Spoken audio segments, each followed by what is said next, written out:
Taxa de escolarização dos estudantes na faixa de idade de 4 a 5 anos por estado brasileiro, mais o Distrito Federal. Quem fez essa lista foi o Terra Geografia, a fonte é o IBGE, PNAD contínuo anual de 2023. Vamos começar, galera, pelo campeão aqui, o estado com a maior taxa de escolarização dos estudantes na faixa de 4 a 5 anos, que é o Piauí, com 98,8. Inclusive, uma coisa interessante que vocês vão conseguir observar aqui daqui a pouco, que vários estados do norte e nordeste do Brasil aparecem aqui com taxas excelentes. Segunda posição seria Sergipe, com 96,8%. Terceira posição, Tocantins, com 96,5%. É interessante que, no caso, o Piauí, né? Recentemente, em vários dados aí, principalmente em educação, dados mais recentes, o Piauí aparece aí bem posicionado, tá? O estado tá melhorando bastante nesse aspecto. Enfim, parabéns aí pro Piauí, ó. Sergipe também tá com uma taxa excelente e o Tocantins também, com taxas excelentes. Quarta posição, Maranhão, com 95,9%. Considerando o Maranhão, normalmente diversas estatísticas, ele aparece na última posição do Brasil ou nas últimas posições, isso aqui é excelente pro Maranhão, tá? Percentual realmente muito alto, né? Só pra você ter ideia, galera, a quinta posição aqui é São Paulo, que vai ser o maior do Sul, Sudeste e Centro-Oeste. Sexta posição é o Ceará, com o mesmo percentual de São Paulo, então deve ser um percentual muito menor, por isso ficou na sexta posição, tá? Basicamente a mesma coisa. Sétima posição, Bahia, 95,2%. Oitava, Rio Grande do Norte, com 95,2% também. Você pode ver que daqui do primeiro ao oitavo só teve um estado que não é do norte ou do nordeste do Brasil, que é São Paulo, né? O restante tudo do norte e nordeste do Brasil. Nona posição, Espírito Santo, 94,7%. Décima, Minas Gerais, 94,4%. Décima primeira, Distrito Federal, 94,1%. Décima segunda, Paraná, 93,3%. Décima terceira, Santa Catarina, 93%. Décima quarta, Mato Grosso do Sul, 92,5%. Vocês podem ver que aqui já tem uma quantidade grande, né, de estados do Sul, Sudeste e Centro-Oeste. 15ª posição, volta a aparecer um estado do Nordeste, com 91,9%, que é o Alagoas. Nesse caso aqui não dá pra dizer já que são posições tão boas, né, mas mais ou menos na meiuca ali. 16ª, Rio de Janeiro, com 91,8%, seria o pior do Sudeste. 17ª posição, Paraíba, com 91,7%. 18ª, Pernambuco, com 90,1%, sendo o pior do Nordeste, tá? Pernambuco tá com a pior posição aqui na região Nordeste do Brasil. Pará na 19ª, 89,9%. 20ª, Goiás, com 89,4%. 21ª, Mato Grosso, com 88,7%. 22ª, um que me surpreendeu, tá? Rio Grande do Sul, com 88,2%. Eu não sei o que tá acontecendo, tá? No Rio Grande do Sul, em relação a isso, é um percentual baixíssimo, considerando, né, a economia do estado, o desenvolvimento que o estado tem em relação aos outros aqui que estão nas últimas posições. Em resumo, tá muito ruim, tá péssimo. Pior do Sul, Sudeste e Centro-Oeste, neste caso. 23ª posição, Rondônia, com 85,3%. 24ª, Amazonas, com 84,8%. E agora, galera, os percentuais vão ficar assim. Vai dar um salto grande, tá? Vai ficar muito baixo. Roraima, 78,5%. Acre, 78%. E Amapá, com 65,2%. Meu Deus, o Amapá tá terrível. Terrível, simplesmente, tá? Terrível. Que pro penúltimo colocado já tem a diferença de 13%. Meu Deus, o mapa tá muito ruim, tá? Que Acre e Roraima também estão péssimos, né? Já tem a diferença aqui de 6% em relação ao Amazonas, que também não tá bem colocado. Interessante, né? Que os piores estados aqui são do norte, né? Já tem Rondônia, Amazonas, Roraima, Acre e Amapá. Porém, o Tocantins, que também é do norte, tá nas melhores posições aqui, né? Idade média dos homens europeus no primeiro casamento. Lembrando, galera, min aqui, tá? É média, tá? Não é mediana em inglês. Eu mesmo confundo isso de vez em quando. O ideal mesmo, tá? Pra ver esses dados aqui, normalmente é a mediana,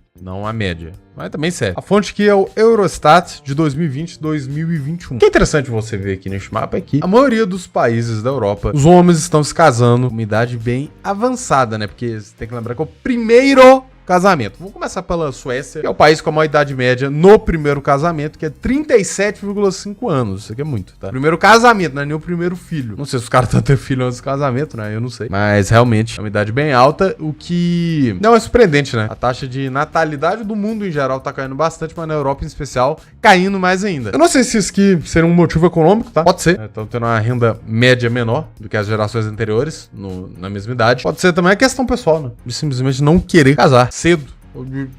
Ou nem casar. Ter filho, então, é mais complicado ainda, né? Pode ser que a falta de interesse de ter um filho contribui para não querer casar também. Não formar uma família, né? Depois da Suécia, seria a Espanha com 36,9 anos. Noruega também com 36,9 na terceira posição. Depois você também teria a França com 36, Itália com 35,7, Dinamarca com 35,3. Vocês podem ver como os países nórdicos, né? Uma média bem alta. Já é o terceiro país que aparece aqui. Áustria e Luxemburgo, 34,7. Bélgica, 34,5. Países Baixos, 34,4. Quase o mesmo dado aqui, né? Alemanha, 34. Fechando aqui os países com a maior idade média no primeiro casamento. Dos homens, tá?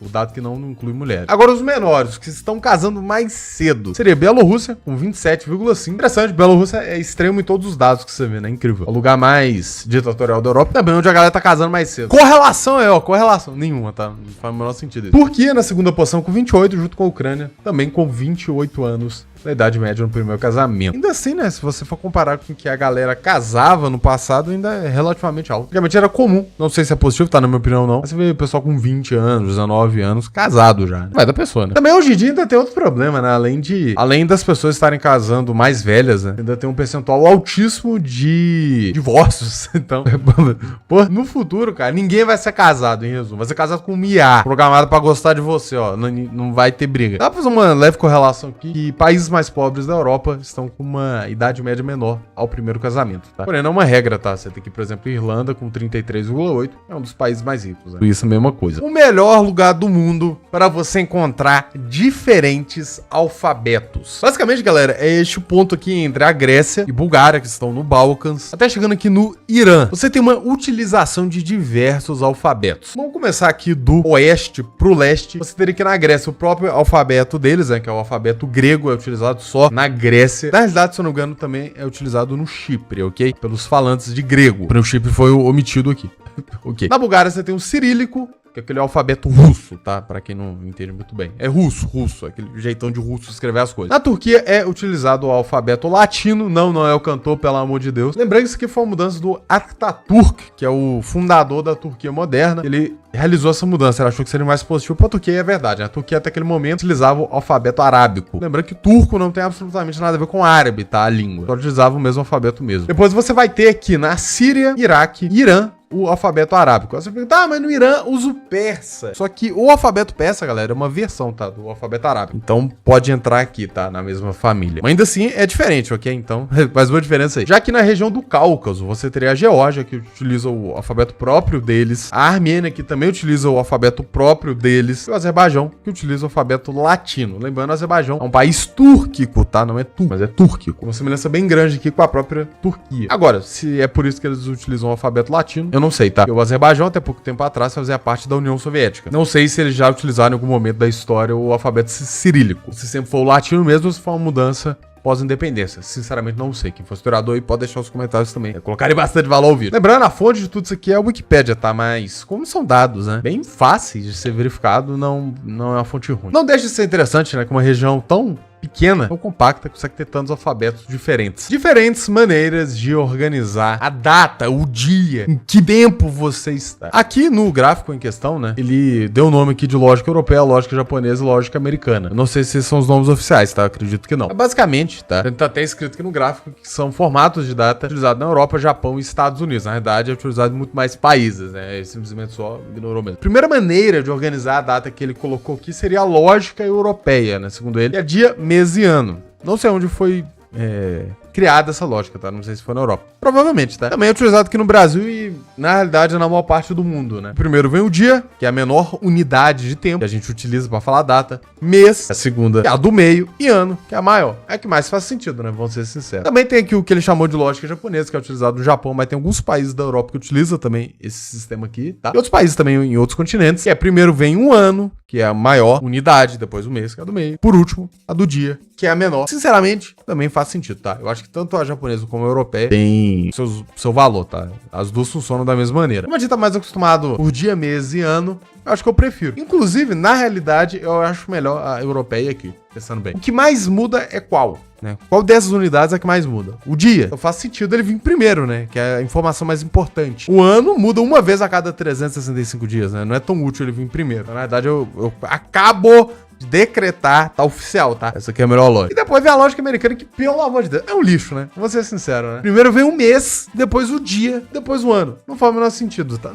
Zero sentido. Zero. Não tem nenhum tipo de utilidade essa maneira de organizar aqui, esse formato. É assim. Cara, por quê, né? Por que a americana tem que ser assim, né, cara? Pô, eu acho que a gente tinha como ser pior. Você colocava primeiro o ano, depois o dia, depois o mês. Esse é mais inútil ainda. Esse é surpreendentemente inútil. Acho que todo mundo sabe, né, que os Estados Unidos já organizam a data dessa maneira, né? Por conta do 9/11, famoso 11 de setembro, principalmente. Pra ele seria, se um brasileiro lê, né, já tivesse escrito, seria 9 de novembro. O que aconteceu em 9 de novembro? Nada. Aqui uma curiosidade que uma das hipóteses do porquê os Estados Unidos utiliza essa maneira de organizar, de escrever a data, foi trazida do Reino Unido, que era utilizada antes do século XX. Depois foi mudada pro padrão europeu, né, que é dia, mês e ano. Ou seja, o próprio Reino Unido abandonou essa porcaria aqui. Interessante a fonte, tá? É a primeira vez que eu vou citar essa fonte aqui no canal, ó. É o MIT. Legal, né? É uma coisa muito básica pra você precisar da fonte, então foda. Agora, uma coisa que não tem nada a ver com o restante do vídeo, né? Tem que ter sempre. É o histórico de partidas do River Plate em competições internacionais contra times de diferentes países. Vamos começar pelo óbvio aqui, né? Brasil, River Plate é freguês, tá? Dos brasileiros. -8. Perderam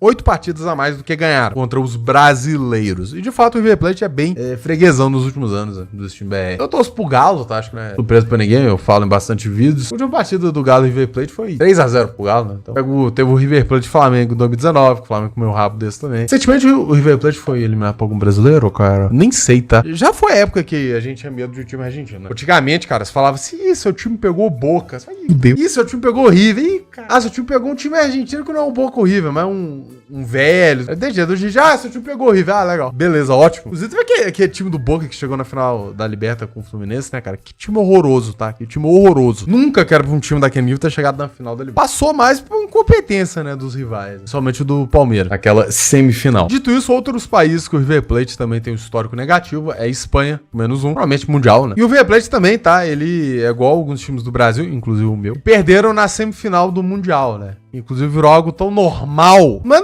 não é tratado com normalidade ainda, né? Mas aconteceu várias vezes. O River Plate é um dos clubes que foi eliminado naquela época que não era tão comum assim, tá? E hoje em dia, quem já foi eliminado em semifinal de Mundial? Flamengo, Palmeiras. Palmeiras acho que teve a pior campanha, né, da história mundial. E anteriormente, na época que não era tão comum, o Galo, o Inter, que estreou esse aí, né? O River. Também tem -1 aqui contra a Itália, tá? Provavelmente também mundial. É porque a competição internacional, né? Qual tipo de competição internacional você compete com um time da Europa que não seja amistoso? Mundial, só. Agora, países que o River Plate tem um empate no histórico das partidas. Seria o México. O México tem bons times, tá? O futebol mexicano, eu acho que se voltasse pra Libertadores ia ser o segundo melhor atualmente, atrás do Brasil. Eu particularmente acho que o futebol mexicano superou o futebol argentino. De clubes, tá? Não seleção, pelo amor de Deus, a seleção do México é ridícula. Emirados Árabes Unidos também, tá? Não sei quantos partidos teve com o time do Emirados Árabes Unidos também, né? Japão e Romênia. O River Plate tem um histórico positivo, mais 3 contra o Japão e mais 1 contra a Romênia. Também outro que tem um histórico positivo, mas não tanto, é a Costa Rica, mais 1 também. Quando que o River Plate jogou contra o time da Costa Rica, não tenho a mínima ideia, tá? Lembrando que a Costa Rica, tá? Tem o melhor futebol aqui da América Central inteira. Lembrando que México é da América do Norte. Agora aqui, países da América do Sul, evidentemente, vão ser mais fregueses do River Plate. A própria Argentina, o River Plate tem 16 vitórias a mais. Também, né, na Argentina, você tem os dois gigantescos, que é o River Plate e o Boca. Grande também, que é considerado grande, né? Você tem ali o Racing, o Vélez, o Independiente. Só não. Ah, não, tem o São Lourenço. O São Lourenço é considerado grande na Argentina, né? E o Estudiantes não é, tá? O Estudiantes, tetracampeão da Libertadores, não é considerado grande na Argentina. É médio. Eu vi também, o time tem uma torcida bem menor. E não tem muitos títulos nacionais, que lá eles valorizam bastante. Também, né? 2 títulos em um ano, né? É fácil, você tem um padrão de títulos. Uruguai, mais 22 vitórias. Paraguai, mais 12. Chile, mais 12. Bolívia, mais 16. Peru, mais 19. Equador, mais 9. Colômbia, mais 15. Venezuela, mais 15. Eu dei uma acelerada aqui pra não ficar no mesmo assunto muito tempo. Dá pra dizer, então, que o país mais freguês do River Plate é o Uruguai. Agora, uma coisa também aleatória, mas mais geografia, né? Que é países mencionados no hino polonês. Eu nunca tive a curiosidade de escutar o hino polonês, tá? Não tenho a mínima ideia como é que é. Não vou colocar no vídeo, porque, por incrível que pareça, às vezes os hinos têm copyright. E eu não vou arriscar. O hino da União Soviética, da orquestra do Exército Vermelho, se eu não me engano, tinha copyright. Então você tinha que utilizar outra versão do hino da União Soviética, né? Não aquela clássica mesmo, a gente conhece. Não muda nada, tá? Mas muda quem... o som é diferente, tá? Tem umas leves diferenças ali. O que eu acho cúmulo, né? Um país que era comunista, tem um hino com copyright. É intancável isso, né, cara? É intancável. Mas, enfim, basicamente, galera, o interessante aqui do hino polonês é que ela é uma diss track, que você tem muito no hip hop e no rap, que é você fazer uma música tirando com a cara de alguém. Em específico, inclusive, tem várias músicas bem famosas que são isso. E o hino polonês é uma diss track. Basicamente, ele menciona indiretamente Suécia, Alemanha, Áustria e Rússia de maneira negativa. Agora eu fiquei curioso pra escutar o hino polonês e ver a tradução, evidentemente, né? Eu não vou saber polonês. Provavelmente alguma coisa relacionada à Alemanha, Segunda Guerra Mundial. Rússia, talvez também Segunda Guerra Mundial, né? Porque teve aquela invasão da União Soviética e da Alemanha junto aqui comendo o rabo da Polônia. Mas também pode ser anteriormente, tá? É assim, a Polônia pode mencionar a Alemanha e Rússia, também a Áustria. de inúmeras maneiras negativas. Porque você teve também na época que a Polônia era a comunidade polaco-lituânia, que era um paísão que tinha aqui, tá? No leste europeu. Tinha territórios aqui da Bielorrússia, Lituânia, Letônia, Ucrânia, Eslováquia, pequenos pedaços, tá? Não grandes coisas. Então, era um território enorme e sofreu um gangbang, não tem outra palavra pra descrever o que aconteceu, da Prússia, a Áustria e Rússia. Eles juntaram pra destruir a comunidade polaco-lituana. Inclusive, a Polônia deixou de existir, né? Naquele período, isso foi em 1700 e... Deixa eu dar uma olhada. 1795, tá? Inclusive, não é utilizado, não. Acabei de descobrir. Comunidade polaco-lituana em português, tá? É que eu fiz uma tradução direta do inglês. Normalmente eu vejo mais sobre esse assunto. Na verdade, República das Duas Nações, o que na minha opinião não faria um sentido, porque era uma monarquia. União das Duas Nações também, eu acabei de ver aqui. Reino da Polônia e Grão-Ducado da Lituânia e União Polaco-Lituânia. São todos nomes aceitos, acho que menos do que eu falei. Inclusive, o melhor é o oficial, tá? Que é República. República não, monarquia. É monarquia, calma aí. Reino da Polônia e Grão-Ducado da Lituânia, é o melhor. Também é mencionada a França, indiretamente, porém de maneira positiva. E a Itália também mencionada de maneira neutra. Bem legal. Similaridades entre o árabe, espanhol e português. Quem fez essa lista aqui, dá pra dizer, né? Gráfico, não sei. O Geography Brasil. Basicamente é comparando, tá? Algumas palavras em português, em espanhol e árabe. Mostrar semelhança, né? Faz sentido que a Península Ibérica foi ocupada, né, por falantes de árabe por muito tempo, né? Então faz sentido essa influência. Primeiro seria o azeite. Em português é azeite. Eu não vou ler em português porque, né, eu tô falando. Em espanhol é aceite. Em árabe é alzet. Oh, não sei pronunciar árabe, tá? Me desculpe. Algodão, algodão, alcortan, açafrão, azafran, alzafran. Tudo com A aqui, A é alguma coisa, ou Al, dá pra ver a origem, né? Açúcar, açúcar, deve ser, né? E Al-Sucar, parece o nome de um time. Você viu? Vai jogar o Al-Sucar e o Al-Hilal. Berinjela, não, nem fuder. Berenjena, batenjana. Que é isso? Que tem contra a jana? Jarra. Almofada eu já sabia, bem famosa, né? Almocara. Tarifa. Nossa, tarifa é mesmo, cara. Nossa, faz o maior sentido. Nunca tinha percebido até hoje. Xarope. Ai, meu Deus. Jarabe? Deve ser xarabe. Azeitona. Azeitona. Arroz. Bairro. Nossa, bairro é, cara. Barria. Fulano.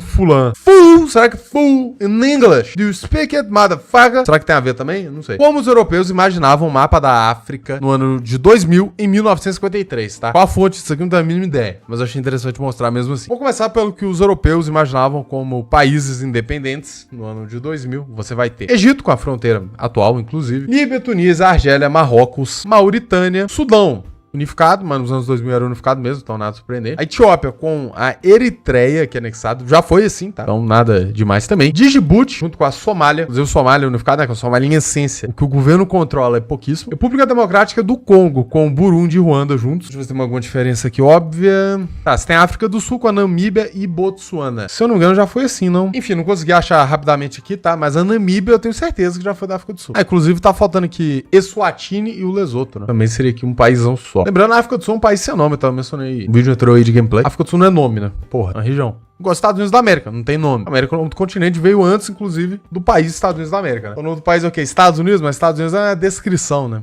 O México chama Estados Unidos do México. O país literalmente não tem nome, né? Isso todos os países independentes, tá? Que eu citei. Também teria o tal aqui dos Estados Unidos da África, que, pela maneira que ele mostrou aqui no mapa, eu acredito que seria uma espécie de União Europeia africana. Se fosse falar que ainda tem a fronteira aqui dos países, né? Então não seria aqui literalmente um paizão, não. Inclusive as fronteiras estão todas... Não, estão todas iguais, não. Com exceção aqui de Senegal e o Mali estão juntos, né? Também como países independentes, tá? Agora você teria membros da Commonwealth, tá? Commonwealth seria o Reino Unido, ok? Comunidade Britânica. Pelo que entendi aqui, tá? Eles teriam governabilidade total, né? Seriam meio que independentes ali dentro da Commonwealth. Mas não seriam 100% independentes. Você teria aqui o Quênia, Uganda, Tanzânia, Malawi e a Rodésia, tá? Pelo que eu consigo entender aqui, que seria a Zâmbia mais o Zimbábue, que chamava Rodésia, tá? Meio que uma união só um país. Inclusive, Rodésia era um país terrível, tá? Era uma espécie de... Não sei se eu vou falar, vai dar certo. Seria basicamente a África do Sul antes do ARPA. Tá? Entendeu? Vocês entenderam, né? É a mesma coisa. E o Malawi aqui também. Pois é, Malawi. E você teria possessões coloniais, que seria Angola, Moçambique e o Saara Ocidental. Saara Ocidental sendo da Espanha, né? Foi colonizado pela Espanha. Angola e Moçambique por Portugal. Eu não duvido, tá? Portugal. Ah, mas França ainda tem colônia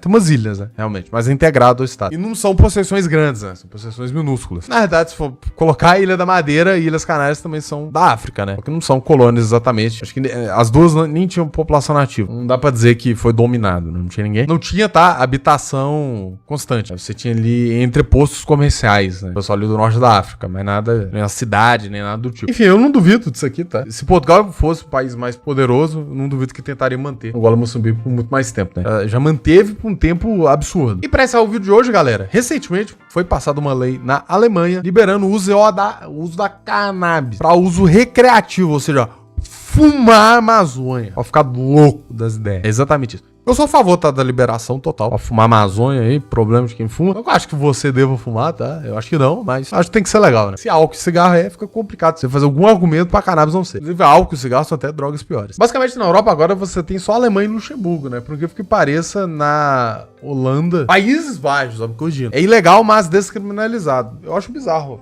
Não pode a venda? Não é legalizada a venda? Você não tem lojas lá que vendem? Como que funciona isso, né? Não entendi. Em essência é legal, não? Sei lá, cara. Sinceramente, quem morar aí nos Países Baixos... Eu sei que você mora na Holanda, tá? Eu sei. Eu sei que você mora em Amsterdã. Não tenta mentir pra mim. Como que funciona aí, né? Eu tentando falar com ele, porra. Também na mesma situação que dos Países Baixos, é legal, mas descriminalizado seria Bélgica, Suíça, Áustria, República Tcheca, Tchequia, Eslovênia, Croácia, Itália, Espanha, Portugal, Moldávia, nossa, nada a ver, e Estônia. O restante do continente é ilegal. Enfim, galera, vou encerrar o vídeo por aqui. Deixa o like se gostou do vídeo, se inscreva no canal se não for inscrito e valeu, falou. Um agradecimento especial aos membros Viana, Paulo Henrique, Vinícius Augusto, Nighthawk BR, Estourando Coisas, Thiago4281, Samuel Ramon, Anônimo Chinês, Arthur Caçuli, Keno Sakamoto, Tplays42, Augusto Barbosa, Márcio Guerra, Luquitas, Vitor Albuquerque, Tavi, Matheus Padilha, Palito S2, João Arthur, Saru, Pedro Kochinski, Luan Donizete, Hunter7, JP, Corneta do Fute e Davi Klebs. Muito obrigado por se tornarem membros.